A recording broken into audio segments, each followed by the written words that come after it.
अऊज़ु बिल्लाहि मिनश शैतानिर रजीम, बिस्मिल्लाहिर रहमानिर रहीम। इय्याका नअबुदु व इय्याका नस्तईन। अल्लाह हम तेरी इबादत करते हैं, तुझी से मदद मांगते हैं। इसी बात के साथ अल्लाह के साथ इकरार किया है, अपनी जिंदगी को गुजारें। आज का हमारा जो मौजू है ये कब्ज़ पर है। कब्ज़ जो है ये उम्मुल अमराज इसे कहा गया है, इससे बहुत से अमराज जन्म लेते हैं।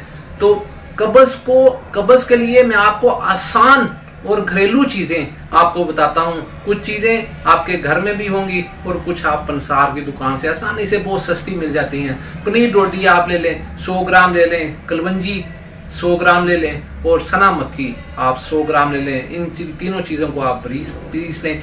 करना क्या है, इसको के पीस कर 1 पाव अदरक का आपने रस निकाल लेना है। गाजर की मशीन में बड़ी आसानी से निकल आता है, जिस तरह गाजर का जूस हम निकालते हैं। आपने इन तीनों चीजों को 1 पाव अदरक के रस में आप भिगो दें। जब पहले इनको पीस लेना है, पीस कर आप अदरक के रस में भिगो दें। भिगोने के बाद जब सूख जाए उसको आप दोबारा पीस लें। सुबह शाम ताज़ा पानी के साथ आप इस्तेमाल करें। अल्लाह के फजल से दायमी कब्ज़, गैस, री, हर किस्म का मसला जो है वो अल्लाह के फजल से हल हो जाता है। भूख अच्छी हो जाती है, नज़र अच्छी होती है, कुव्वत हाफ़ज़ा बेहतर हो जाता है। बहुत अच्छा नुस्खा है। हमारे चैनल को लाइक और सब्सक्राइब जरूर कीजिएगा ताकि अच्छी से अच्छी वीडियो आप तक हम पहुंचा सकें। दुआओं में याद रखिएगा। अल्लाह हाफिज। अस्सलाम।